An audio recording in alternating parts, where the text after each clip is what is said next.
2. Yep. Absolutely. And then after 2 we got Neville Glover. Yeah, awesome.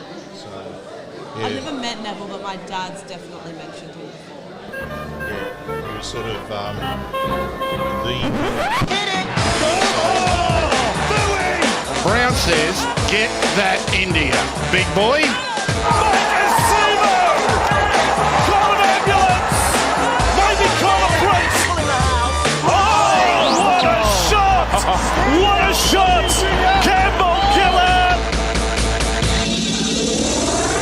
Good afternoon, ladies and gentlemen. We're live from the home of the Eels here at Pablos for a pre-game show for round 14. I'm your host, John, also known as Forty20 from TCT.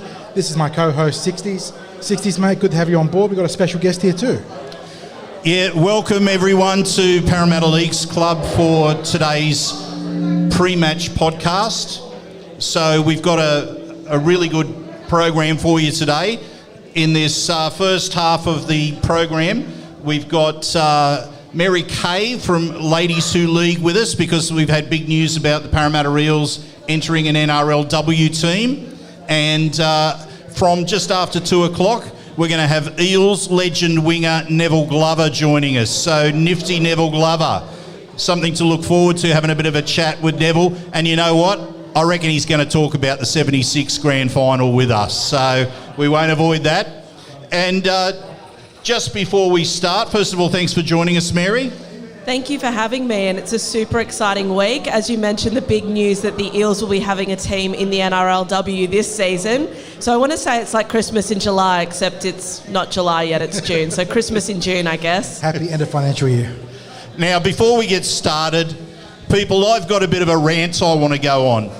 Who here thinks that it's wrong that there are no Parramatta players from the 1980s premiership winning teams on the list of Rugby League Immortals? Would you agree? Should there be Parramatta players from the 1980s? We're talking about Sterling, Kenny, Pricey, Mick Cronin. Someone from that era should be on the list of Rugby League Immortals. So just on that team, and I don't know whether you've thought about this before, but that team of the 1980s, when they won those premierships, 1981, 82, 83, they still remain the only team in the limited tackle era to have won a three-peat. That's 55 years. There's only been one club, that's the Parramatta Eels, that's won 3 in a row. Now, we could talk about and debate which Parramatta Eels player that we push for to become an immortal, but rather than getting bogged down in the debate about that, I'm going to suggest the ultimate competitor for Parramatta back then, which was Ray Price. And let me spell out to you what he meant for the Parramatta Eels back then. So, in Ray Price's 11 years with the Parramatta Eels, the Eels qualified for 10 final series. And in fact, the only final series that we didn't qualify for during that time was in 1980, where Pricey was out injured for the last 5 games of that season. And the Eels only won one of those last 5 games, and they missed the finals by 1 point. So 10 of the 11 years, Parramatta's in the finals when Ray Price is there. When Ray Price retired, it was another 11 years before the Eels made the finals again.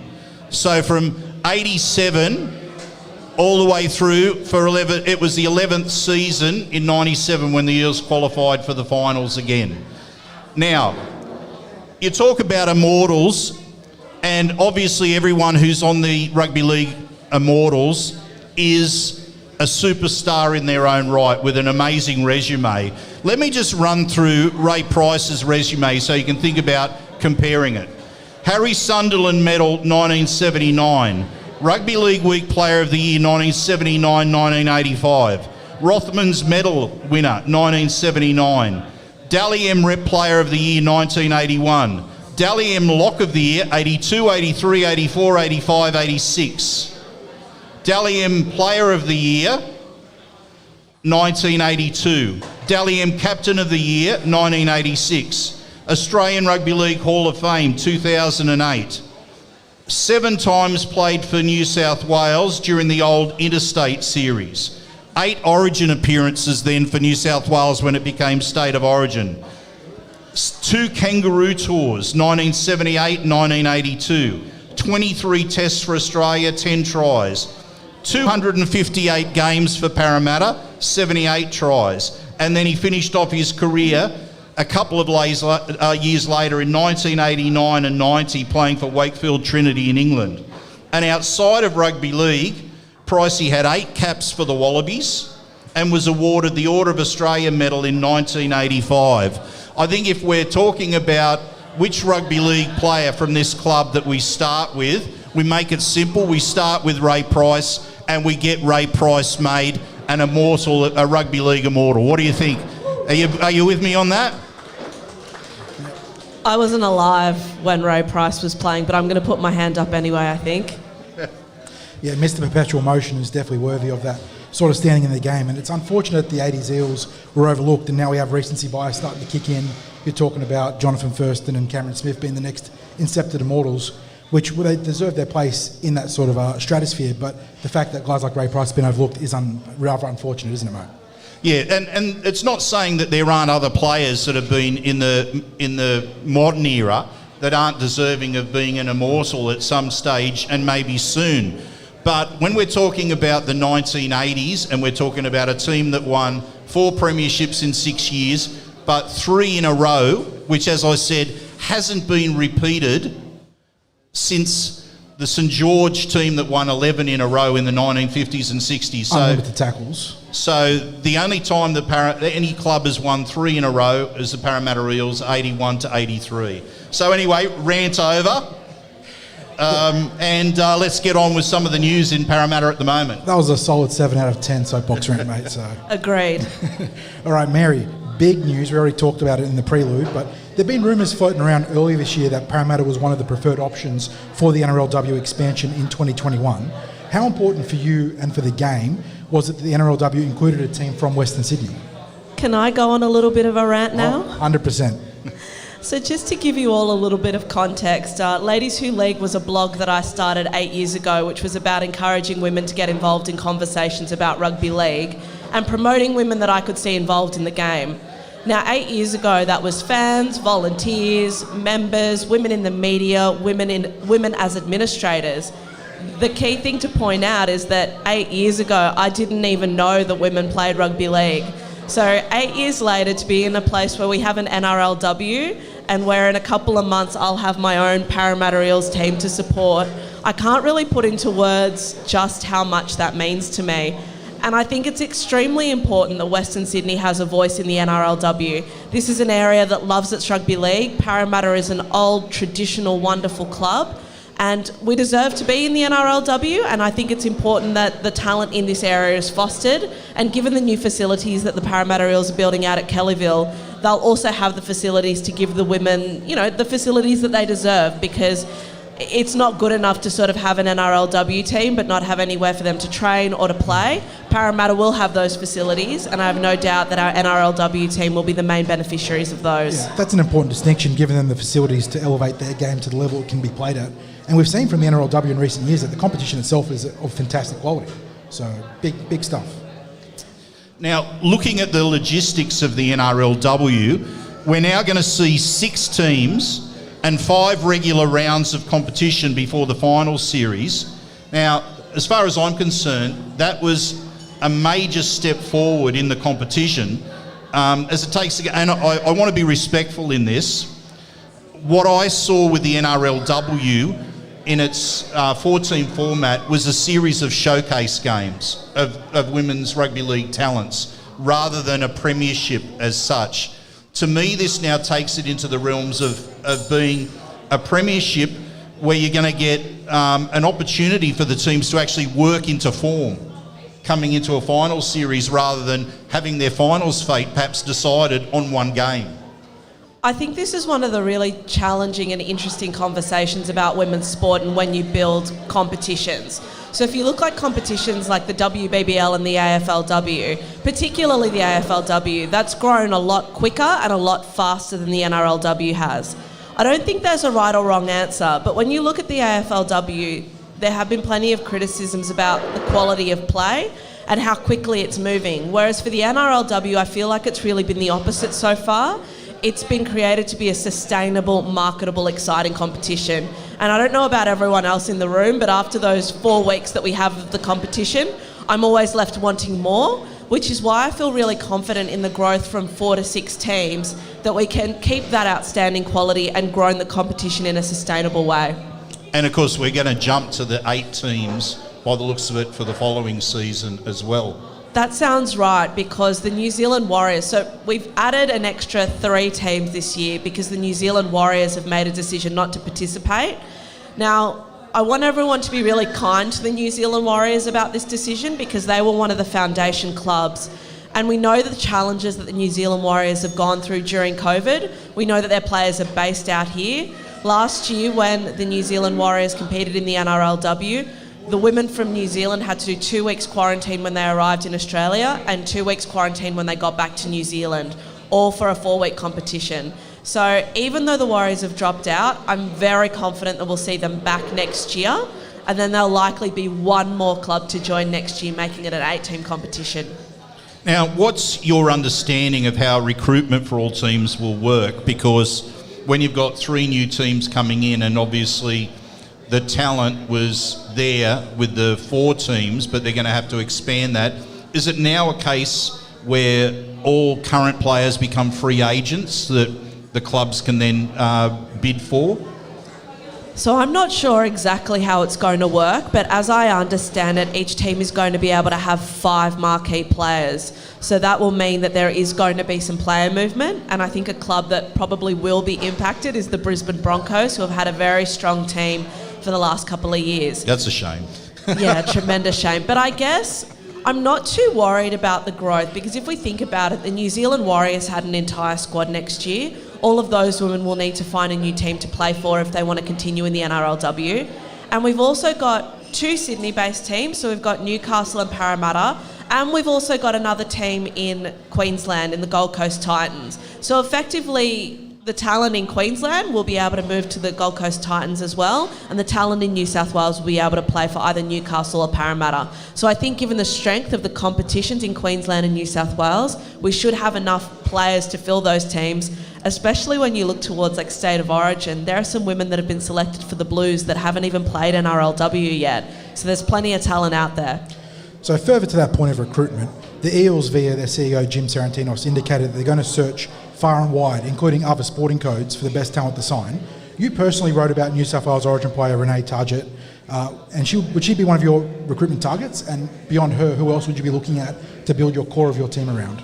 Renee Targett is a really interesting woman in that I met her probably about 4 years ago. She was about to head to Canada to compete in the World Championships for gridiron. After she came back from competing in Canada, she decided she needed a break from the NFL, not NFL, from gridiron, because it was such a physically competitive sport. And she just decided that she wanted to give rugby league a go. So she's played for a couple of teams, including Canterbury in the Harvey Norman Women's Premiership and North Sydney. This year she's moved to North Sydney and has made a tremendous impact and has been selected for State of Origin for the Blues for the first time after a great performance during City Country. So yes, Renee Targett is definitely someone I would be targeting. Another player that I would be targeting is probably Georgia Hale. So Georgia is a New Zealand Kiwi Ferns international. She's one of their standout players and has played for the Warriors in the last couple of years. As I understand it, Georgia is currently commuting. She's coming over to Australia on a Friday to play for the Bears on the weekend. I think she'd look great in blue and gold. We spoke about Brisbane and how they've been a team that's going to be rated, and that's because they've been the benchmark of the NRLW. I think they've only lost 1 game throughout the last few seasons. So what can Parramatta learn from them as the benchmark to hit the ground running in their inaugural 2021 season? It's tough because I think Brisbane had a wonderful advantage in that it was the only Queensland team, so it had a really, really broad spectrum of talent to select from. But what I would also say, I think, is one of Brisbane's strengths is that they've kept a pretty similar squad for most of the time, so that consistency has really helped, as well as having women that have played up in Queensland together. I mean, they've played State of Origin together, so they're women that know each other, know how to play alongside each other. So to the extent that Parramatta can get women who have already played together and are familiar with each other, existing bonds, I think that would be really beneficial. Now, on a personal note, following the journeys of young men through the junior reps, so the Harold Matthews, the SG Ball, Jersey Flegg, on their path to becoming an NRL player, is one of our favourite parts of being TCT. Now that the same pathway is there for our young women in the Tasha Gale, how excited are you to follow their stories? It's so exciting. I mean, I think of a player like Tegan Berry. So Tegan is a woman that started in the Tasha Gale competition down in the southern regions of New South Wales for the Dragons. She played Tasha Gale for a couple of years, then she moved into the Harvey Norman Women's Premiership, and then she made her debut for the Dragons last year in the NRLW. So to see that pathway that exists now, I think is awesome, especially given that for so many years the case for women was that they would play up to age 10, they'd play alongside the boys because there wasn't any girls teams, and then they'd have to give up rugby league. I love that that's no longer the story, and I think about the NRLW and how exciting it is to watch with so many women that haven't had a complete pathway. Imagine what it's going to look like in 4 or 5 years' time, where the majority of talent has come through Tasha Gale, Harvey Normans in New South Wales, and then into NRLW. And the Eels have got a couple of city reps in the under-19s this year, which would be really cool to see how they progress in 2021. Rosalio Sita-Payne and Ruby John Kennard, both powerful and explosive front row forwards, who've done really well for the Eels. So a couple of girls to monitor there for our Inception squad, perhaps. And I think also the Parramatta Eels are probably going to have an announcement soon about some exciting news with regard to development squads and things like that for the girls coming through up to the Tasha Gale age level. So exciting times ahead. Now, it's hard to make predictions given that we've got no idea about rosters. But do you think this year we're going to see a genuine challenge to Brisbane's domination in the NRLW? I think it's really going to depend on what happens with the talent dispersion. If the talent moves around, as I think it will, then yes, I think we are going to see a challenge to Brisbane. And I think that's really important because being from New South Wales and watching Queensland win State of Origin in the men's for 8 years, that's not much fun. So I'd like to see another team challenge Brisbane this year. I think it's going to be challenging for the new teams coming in, I'm not going to lie. There's a lot of work to do for them given that they're building rosters from scratch. But I think it's really exciting and we can only go better and go upwards from here.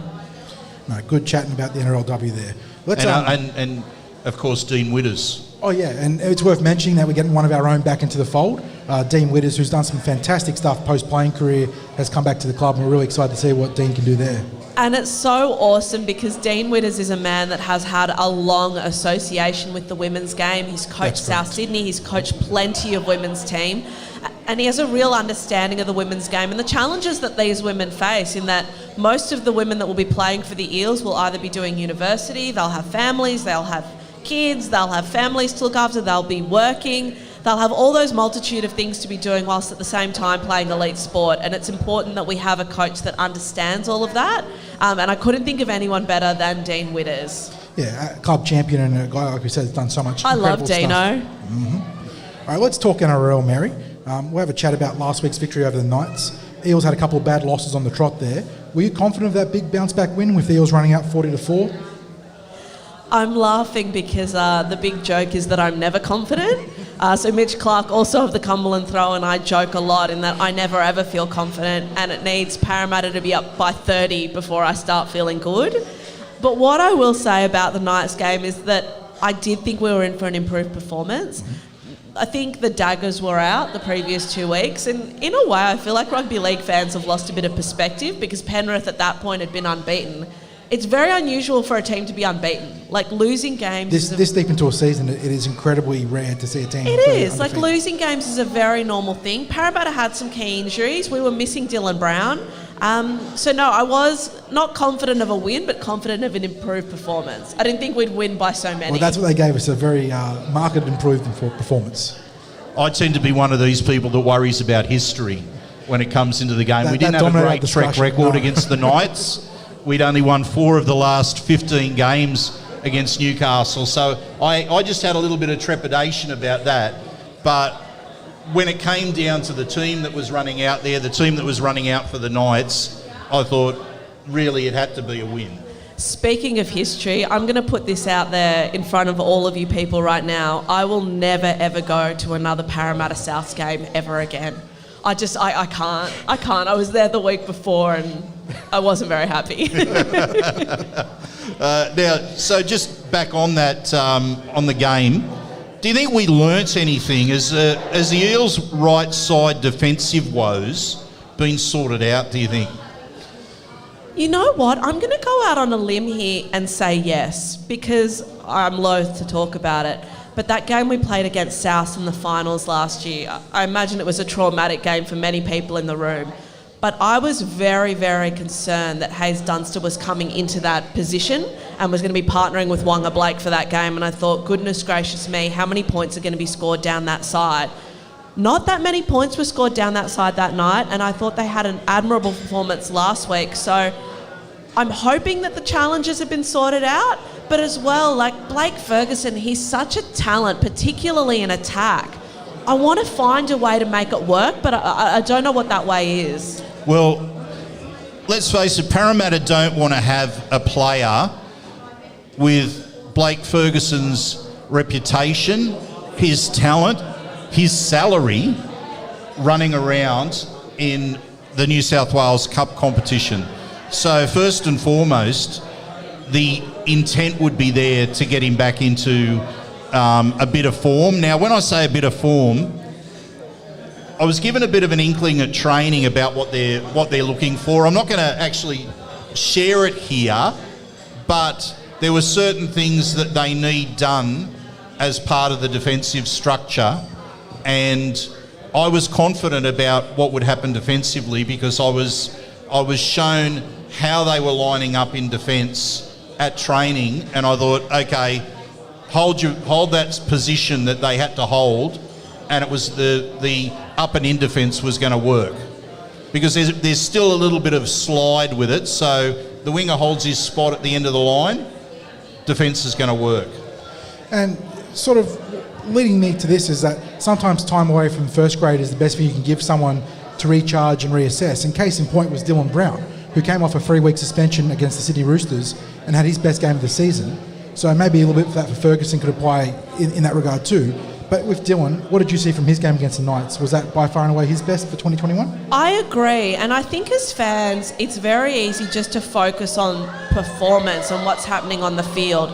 But I like to think a little bit more broader than that. I mean, players get tired. It's a long season. We think about the challenges the players went through last year during COVID. And I'm not making excuses for them at all, but I think it's important to understand the context around it. COVID is still hanging around. I mean, the Melbourne Storm have been heavily impacted. So you wonder sort of what impact that has on players. And as you said, I think a rest can do players really good. And it was great to see Dylan back at his attacking best last week, looking enthusiastic. And I thought him and Mitch played really well together last week, and it's clear that partnership is one that's working. Who else here was happy to see Dylan Brown back in the team? Did you think it made a difference?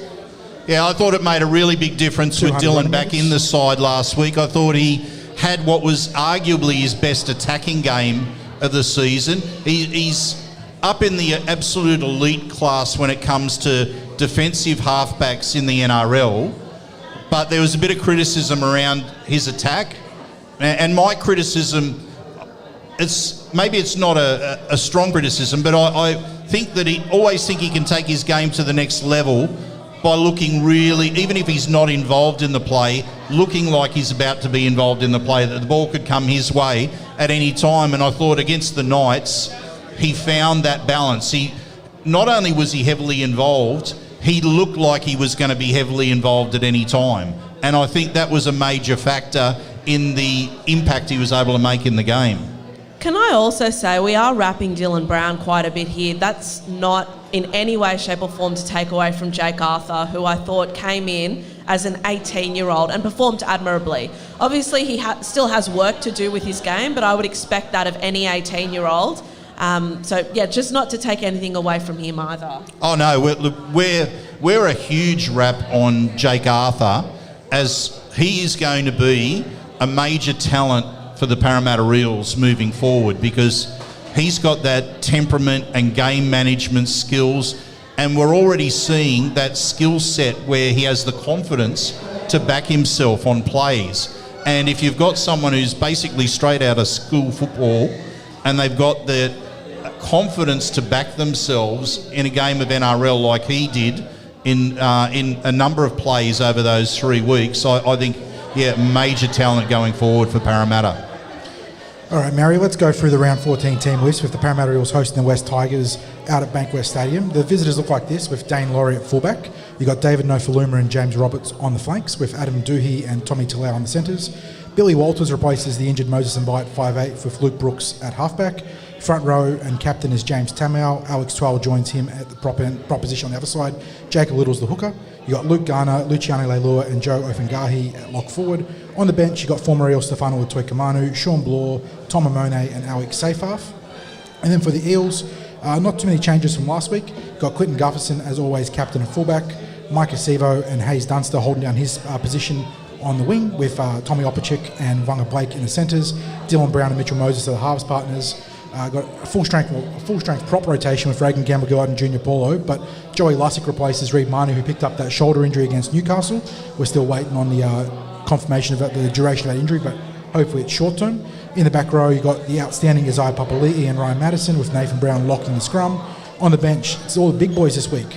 Murata Niokore, Sean Lane, Oregon Kafusi and Bryce Cartwright. What jumps out to you between those two team lists? Can I just make one comment? I've been so surprised at how well Bryce Cartwright has been playing this year.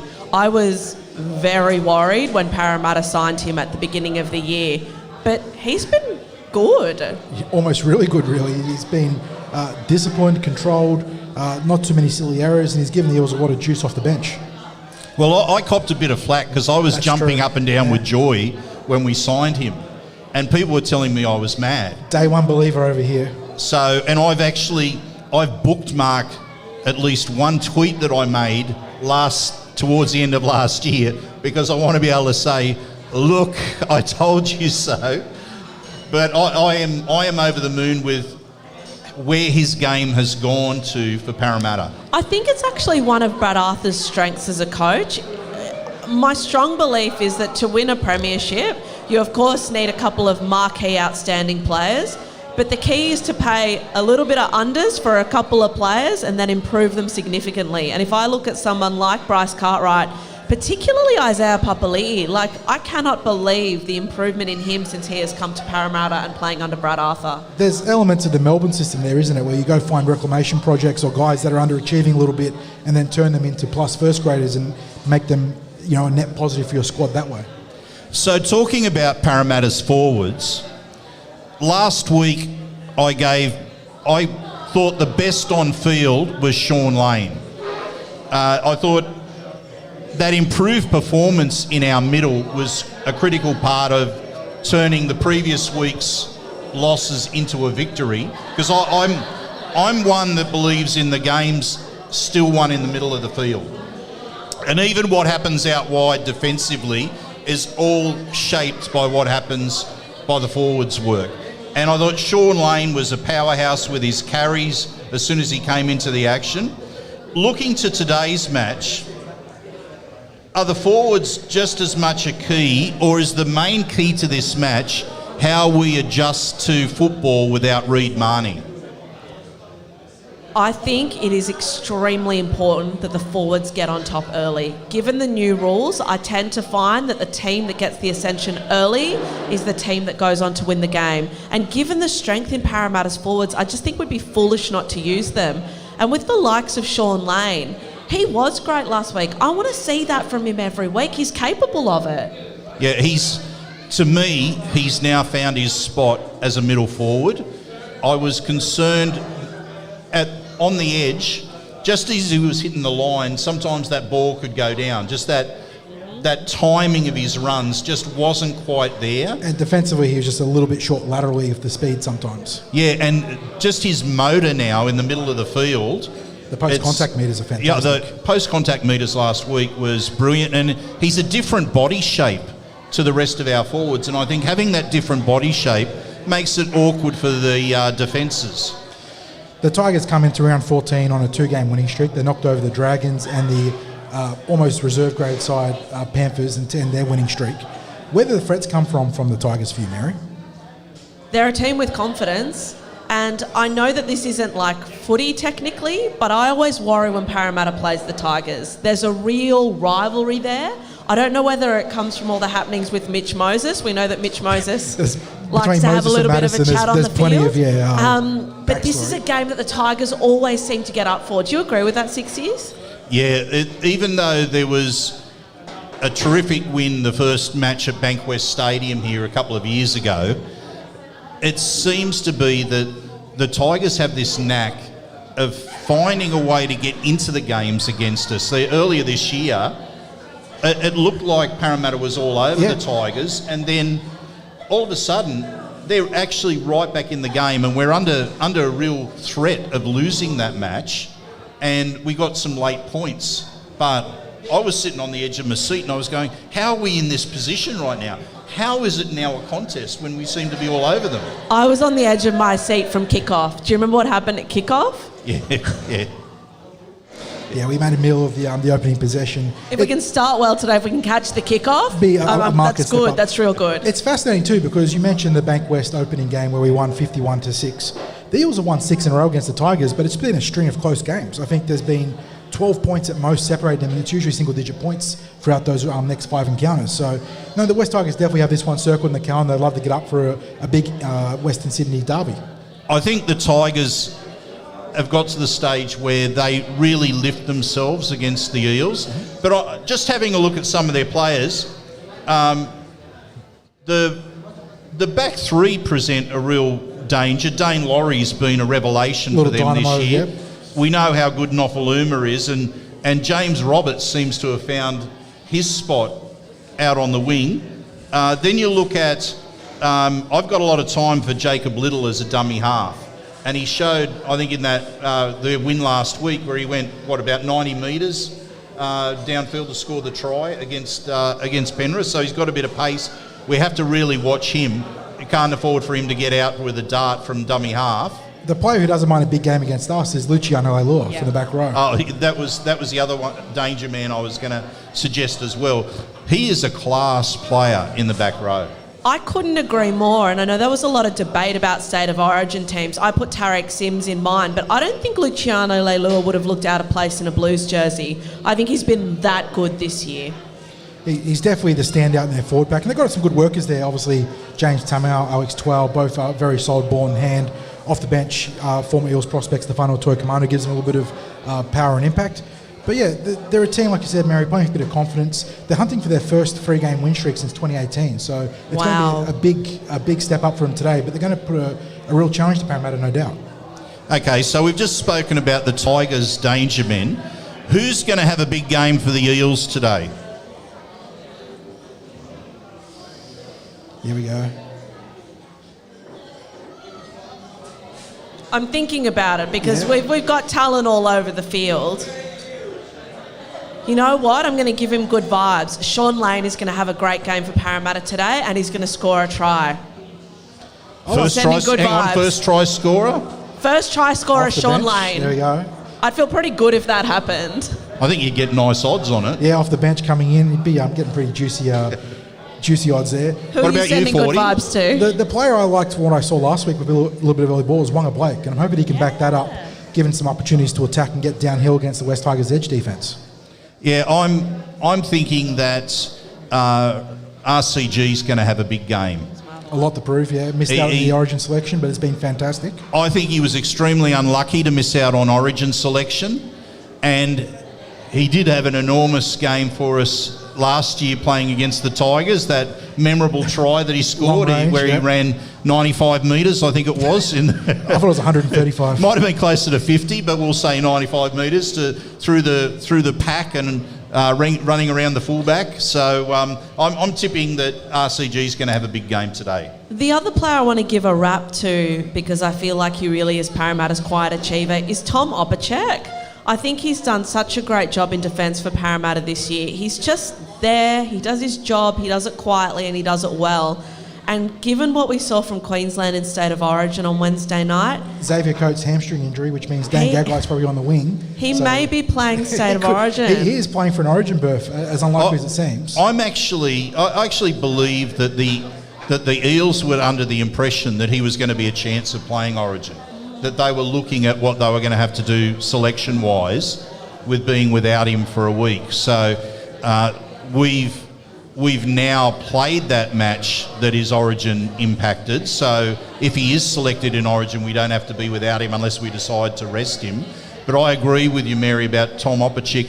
When we lost Michael Jennings, we needed to recruit a centre who was a professional centre, who knew the business of getting the job done. Now, he's not a strike centre like Michael Jennings, but he just brings that level of experience and professionalism to the back line, and I think he's been a great inclusion this year. And of course, as well, he was a Parramatta supporter as a young kid growing up, so we love to see Parramatta supporters as kids going on to be Parramatta players. To wear the jersey. So today, right now, we've got the knock-on effect. Just kicked off, 5 minutes in. Cup, the knock-on effect's just kicked off. Question for both of you: how important do you think it is to have a reserve grade team, the second string team, in form, and the players, not just as a team, but the players in form? How much does that assist the first grade team? Well, the Eels are top 4 in both grades, much like the Penrith Panthers, who are first or second in both grades.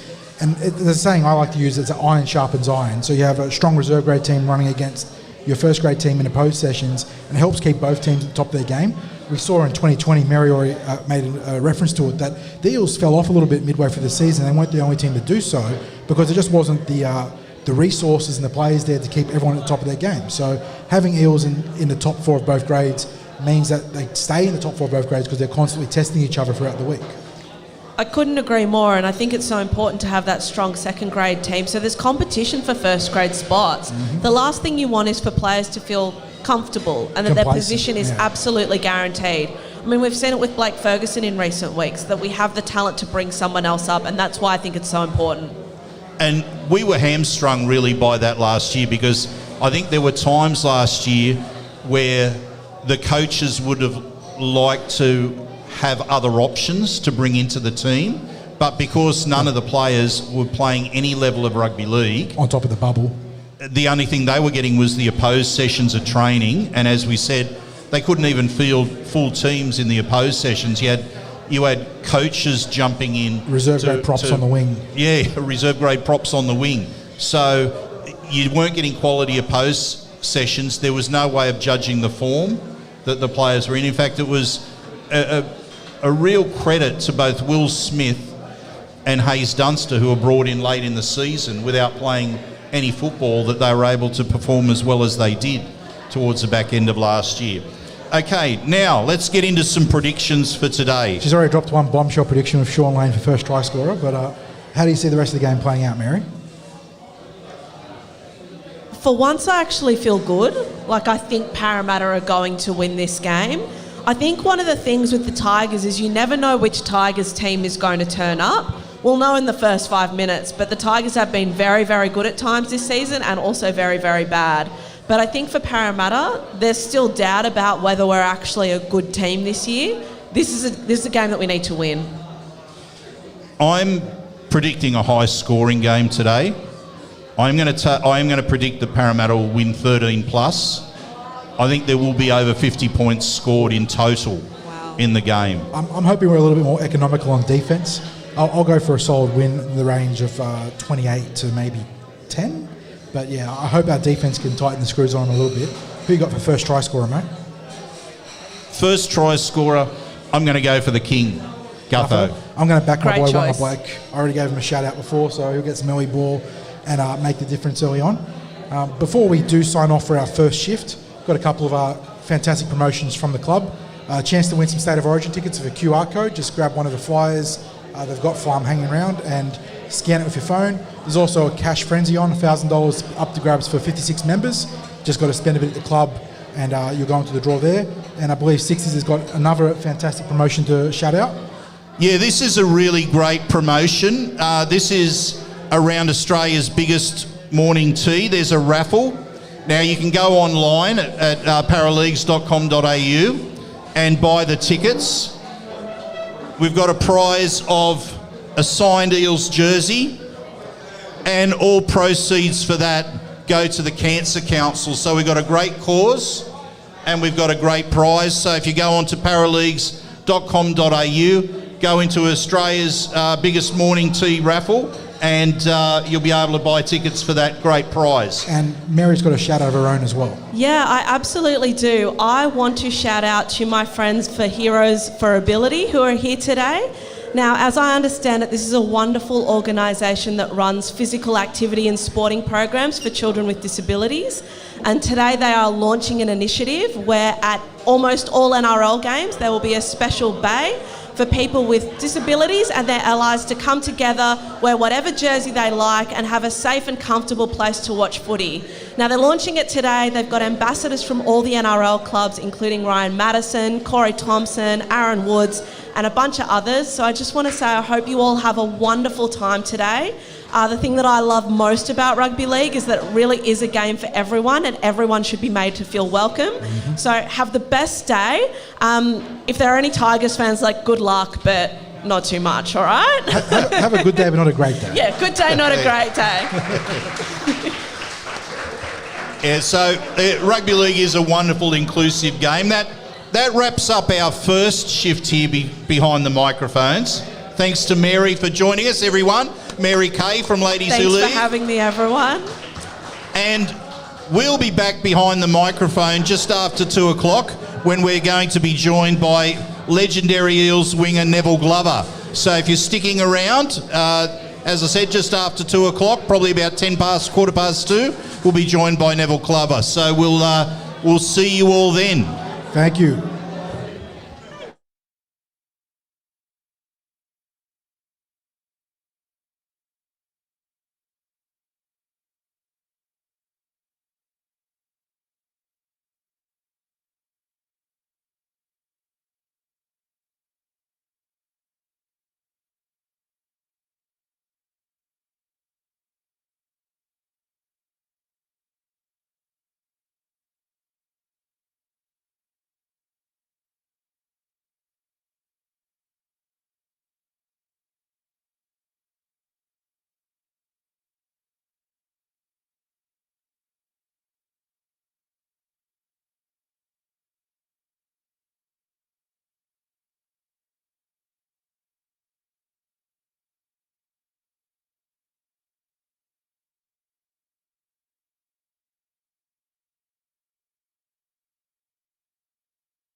Test.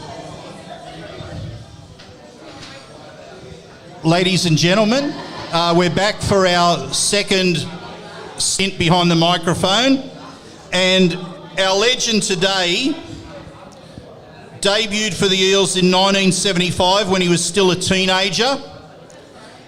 He then went on to play 120 games for the Eels, played for his state, played 2 games for Australia, and was named alongside Eric Groth in the Eels Team of the Century. And the years since, he's become famous for his tireless charity work. He's been awarded the Order of Australia Medal in 2018 for his work in the community.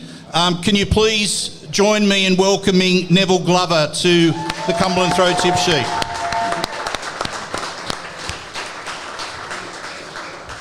Neville, it's an honour to be able to chat with you. I'm only a few years younger than you, so I've watched most of your career playing for Parramatta, and you were a local junior coming through the Seven Hills Club, and the early part of your first grade career you played a lot of centre. Was that your position coming through the juniors, or were you a winger?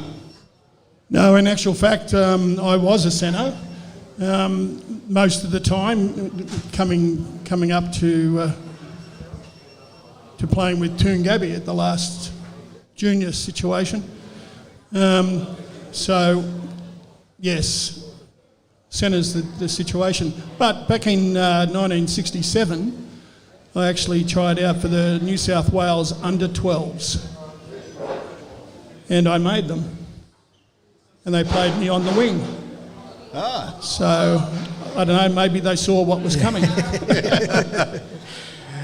Your debut year of 1975 was significant for this club, for the Parramatta Eels, because it's where they announced themselves as a premiership force with their late run into the finals, which, alien to me as a younger fan, required midweek playoffs.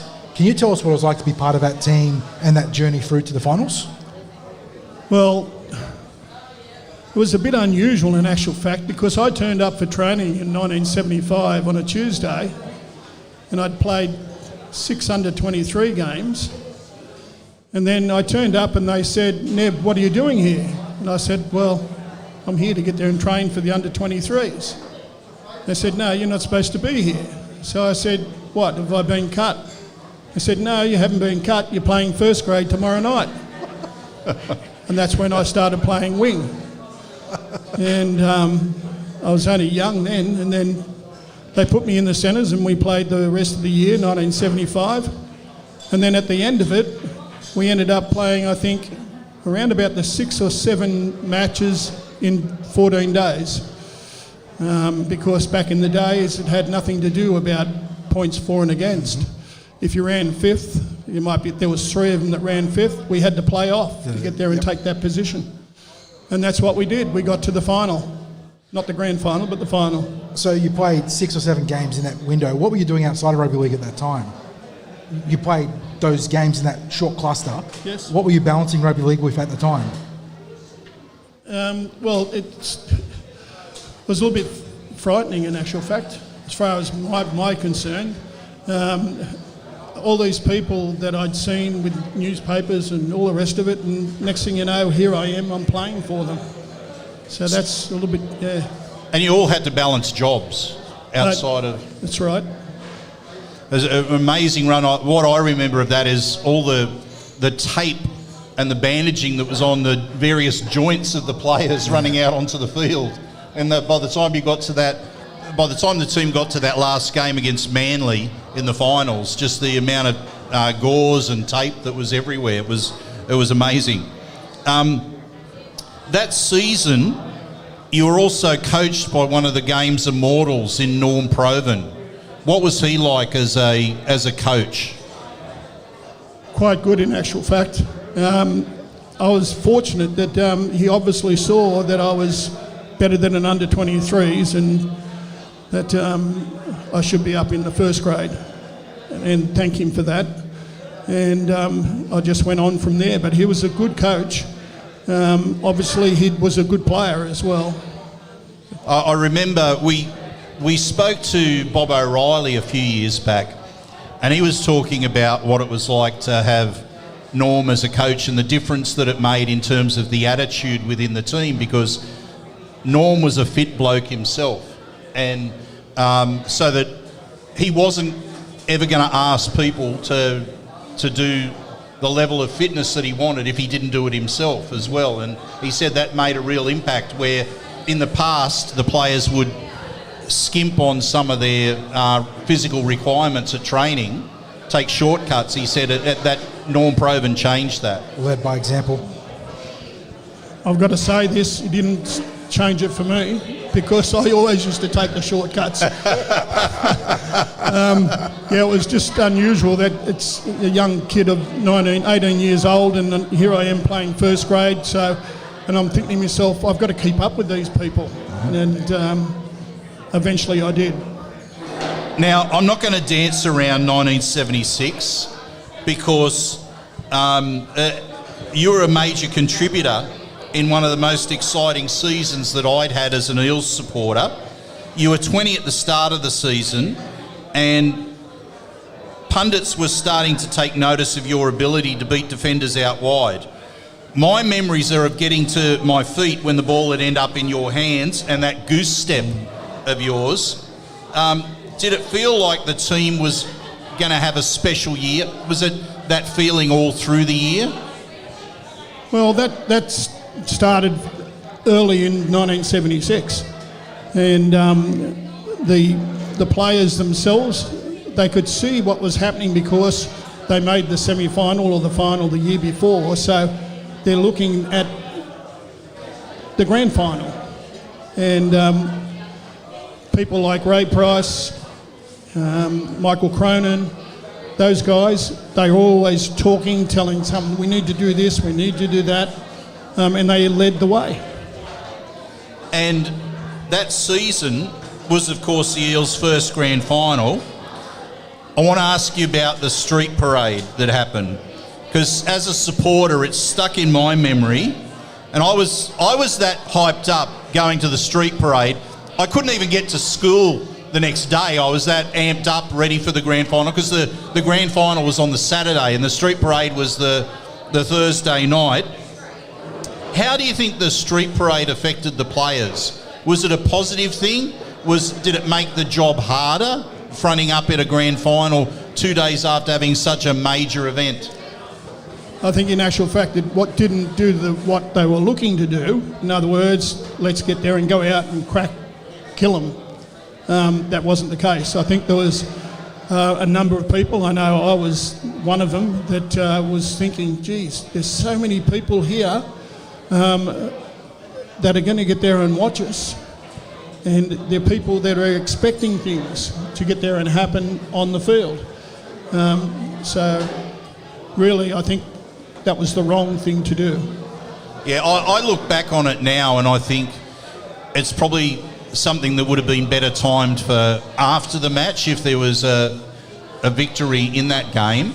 But just looking at the game itself, when talk comes to the grand final, there's inevitably chat about the drop pass that gets mentioned.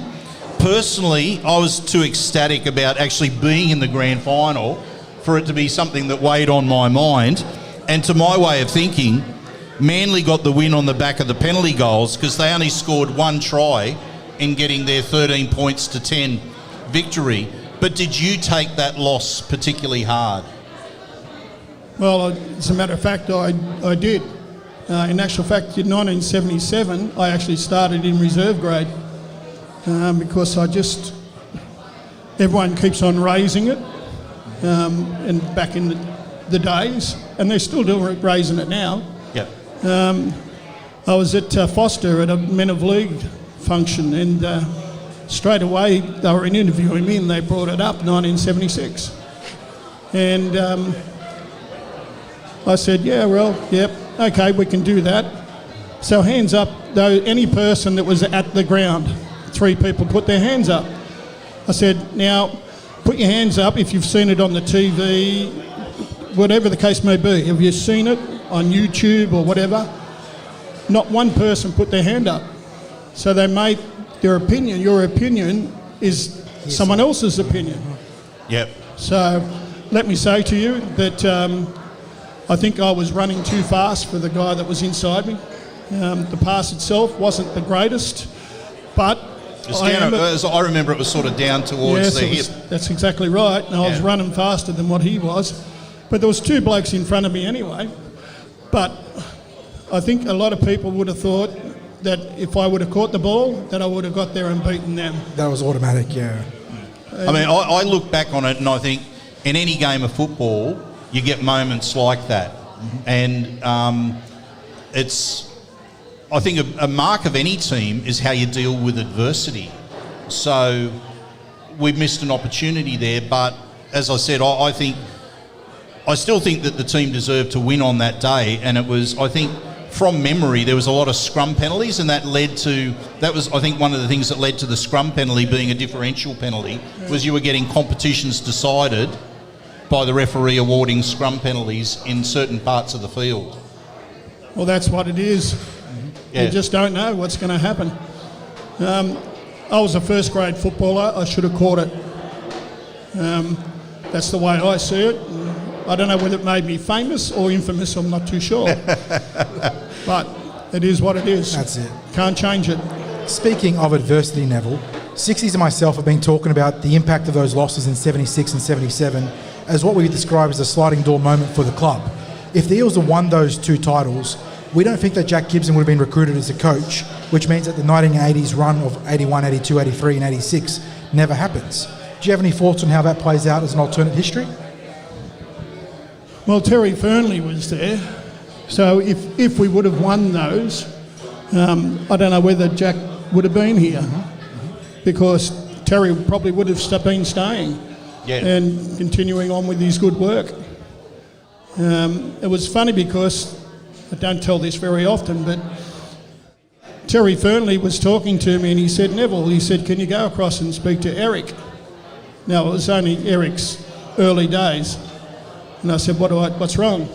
And he said, he's not standing in the right place on the last tackle. He said, go across there and tell him where to stand. So I went across and I said to him, I said, Eric, I said, this is where you're supposed to stand on the last tackle. And he looked at me, he said, Neville, he said, give me the ball, let me run. And I said, where did you get that from? And he said, you. And I said, oh, okay then. So I walked away, walked up to Terry. Terry said to me, is everything okay? I said, everything's fine.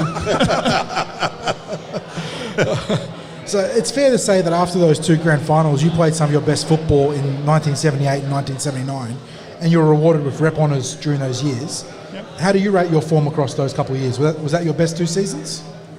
Yeah, 75 was a good season for me, obviously, because I'd only just started grade. I used to be a Saints supporter.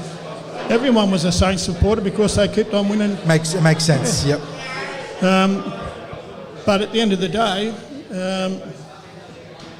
maybe 75, 78, like I ended up playing for Australia, which was unusual for me, where I say, although I played for New South Wales under 12s, but yes, it was, yeah.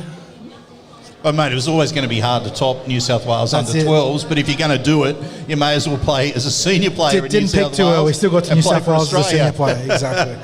Well, only two of those under 12s played first grade. I was one, and there was another one that played about 2 games at East. That was it. There you go, carrying the legacy forwards from the under 12s. Yeah. Now, when I'm not sure if you're aware of this, but when you played for Australia in 1978, you became only the 6th Parramatta junior who was playing for Parramatta to wear the green and gold.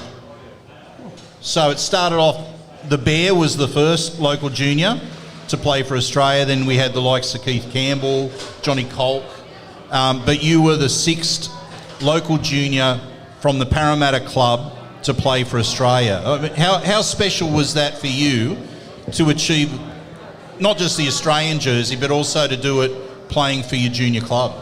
Well, I didn't even know anything about that. To get there and to play for Australia is a privilege. They get paid to get there and play these days. They get paid to get there and play for New South Wales these days. But that's not the right thing. I wanted to play for Australia because Australia, that's where I live. Yeah. And but as it is, they get there and it's more money, more money. Just can't understand it. 1981 was your final year with the Parramatta Eels. You played the reserve grade grand final on that historic day for the club. How do you look back on that day and your time in the club as a player? 1977 we're talking about? 81, sorry. Right. So in 77 I played reserve grade grand final, and we actually beat Manly that day. You got man of the match too, didn't you? I got man of the match. Yes, that's correct. And what I did was I changed the way that I thought. What I did was, in the off-season, I just kept on running. So I tried to get as fit as I could. And when it came to 1978, Terry could obviously see that I'd been training, and so he started me in first grade, and then went on from there. Like, I played for City, I played for New South Wales, and for Australia. So changed my way of thinking. And do you look back with great fondness? We're not going to mention that you spent a couple of years at Penrith, but do you look back on great fondness at your time with Parramatta? Ray Price is the best player I've ever played with. No doubt about that at all. He's a very funny man. He calls a quit a quit. Yeah. He doesn't get That's there, true, and if he doesn't like you, he'll tell you. That's the way he is. But he was a great footballer, and he was a great talker as well. Like, you'd get there and you'd be all around in a circle, and he'd be talking to you about what you should be doing, and do this, we need to get there and do this better. That he was very, very good. Would you say he was one of the driving forces at what kept Parramatta up in the finals and a premiership force? 100%. Yeah, I've spoken before about having Ray Price as an immortal, an NRL immortal. I think it's well overdue that we have an Eels player from those premiership years represented, because it's not just the fact that Parramatta won premierships, a three-peat that no other club has repeated since then. 55 years of history there, yep. But it's all the individual honours that came his way as well. So now... just before we go any further, Michael Cronin was there also. Yeah. All right, so virtually both of them were bouncing off each other. So Ray would be saying certain things, and then Michael would get there and add to it. So it just wasn't Ray himself, but Michael was there as well, and he was a very well-respected person too, both of them. Yeah, we've been fortunate to spend a bit of time with Michael Cronin. We've had a chat with him for our website right when we launched, and amazing man, and a very honourable man too. Like, just such a man of his word. Now, I do have a question which I hadn't scripted, but I've just thought of, and I'm just trying to make sure I've got my memory correct. Leichhardt Oval, Greg Hartley is the referee. Were you in that game at Leichhardt Oval where we had one of the Eels supporters jump the fence and confront Greg Hartley on his refereeing that day? Yeah, I was there. Yep. I seem to recall It wasn't that you me, had though. no. But I seem to recall that you had a try disallowed by Hartley, and I'm sure it's that day, where he ruled that whoever was running in support of you had shepherded the chasing defenders when you were out, like, you're out running away from the defence, you're out in the clear, but he's ruled one of the supporting players had stopped one of their chasers from getting to you. Yep. I thought it was a ridiculous rule. As a teenager, I thought, that's a ridiculous ruling. Can I finally get your take on that? Was that going to be a fair try? Well, they wouldn't have caught me. I think that's fair enough. But the bottom line is that I can remember once that I was across the line, and I don't think I don't know whether people remember this one, where the ball went there, around the back, and then I fell over the line with my back on the ball. That's true. Yep, yep. And he was the referee. And he went there and went... There you go. Like Oh, that. I thought to okay, myself, okay. I didn't knock it on. But what it was, you possessed it behind your back. yeah, it was behind my back and just fell backwards. That's still part of the torso, isn't it? The upper torso? Doesn't matter. Yeah. Parramatta. Speaking of honours, in 2001 you were deservedly named to the Eels Team of the Century. Can you tell us about how that made you feel, having your career acknowledged by the club as part of one of their greatest all-time teams? The Team of the Century, being named in the Team of the Century. Sorry. That's all right. Yeah, right, Team of the Century. I was very, very surprised when it came up that I was the number 2 wing. And when I looked at it, I thought to myself, well, obviously, hopefully, they've forgiven me about the 1976 grand final. That's what I was hoping. And the side itself was a very, very strong side, and a lot of them played for a lot of time with Parramatta. Some of them didn't. But I was over the moon in regards to me being selected. I wouldn't have liked to have tried to fit that team into the salary cap, Good that luck. Team of the Century. Now, arguably, your biggest honour, personal honour, would be being named and being awarded an OAM in 2018 for your countless hours of community work. You've been heavily involved with the Men of League and other charities. How important is that aspect of your life? Well, that's what I live for now. The bottom line is that I go all over New South Wales. Cancer, whatever the case may be, if they ring me, then I'll go along and at my own cost, and I'll guest speak, probably donate a couple of pieces of memorabilia or something to auction off. But as a prosecutor, when I was a prosecutor, I did all bar 9 courts in New South Wales. I used to work all over New South Wales. So once I retired, what was I going to do? And I thought to myself, well, I think I might expend the charity side of things. So then I started going left, right and centre, and I enjoyed it. I enjoy helping people that are less fortunate than what I am. I can vouch for the Men of League as well. The presentations they've done, I went to one of Bomber Beard that was hosting. Yeah. He was a fantastic character to run that event, and some of the stories that you get from the game are just incredible. Yeah, well, I could tell you a few stories, but I'm not going to tell you their names. That's number one thing not to do. Finally, Neville. Just before I'll do you one for you. There we go. So about 2 years ago, I was over at the opening of this stadium, and there was myself and Eric Groth. And one bloke come up and said to me, "Who are you?" And I said, "I'm Eric Groth." So he got there and he shook my hand. He started I started laughing and pleased to meet you. And he says, "Oh, mate, Eric Groth," he said, "you're the best winger I've ever seen in my entire life. You are absolutely unbelievable."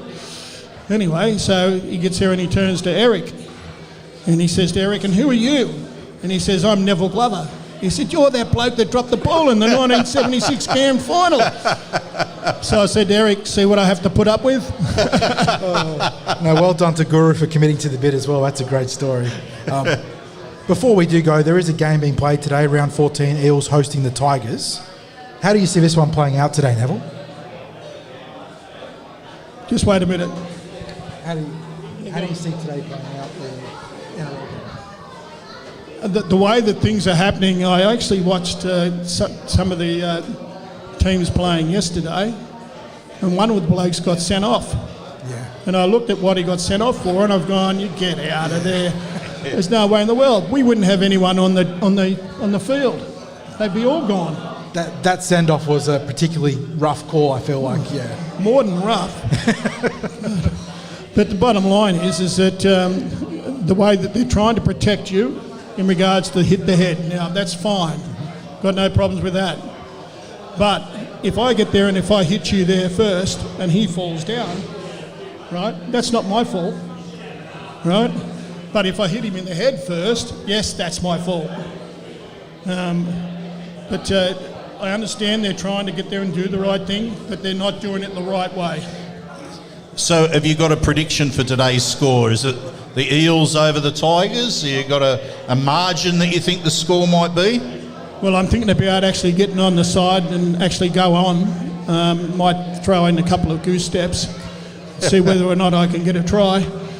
But that won't work this time. Well, look, Parramatta have been a little bit up and down over the last couple of weeks. But let me say to you that I think that they'll do very, very good today. I know that the Tigers have got a good side, I've got to say that. But at the end of the day, it seems to me that when we play at this stadium, we always seem to get there and pick it up a bit more than what it is away. Neville, it's been an honour to speak with you today on the tip sheet. Thank you so much for joining us and giving us your time. No worries at all, mate. Ladies and gentlemen, one of the greats, Neville Glover. Give him a round of applause, please. Thank you. And go the Eels. Good man. And just before we go, people, a reminder that we've got the Australia's biggest morning tea raffle. And if you go on to paraleagues.com.au, you'll be able to buy raffle tickets for this signed Eels jersey. So make sure you get onto that, and it's for a great cause. It's for the Cancer Council of Australia. All the proceeds go to that. So thank you for being here with us today, people, and we'll be seeing you, I think, in a few weeks. It will be our next appearance here at Parramatta Leagues Club. Oh, one more mention. The Blues pasted Queensland in Game 1 by 50 points, so if you want a chance to watch them in Game 2 or 3, you've got a QR code here to scan and go onto the running for some tickets there. And there's also $1,000 to be won for 56 members by spending some money at the club. So check out the brochures and have a look at what you can win in terms of Origin and some cash in the wallet. And thanks for joining us today, everyone. Thank you. Thanks, guys. Have a nice day.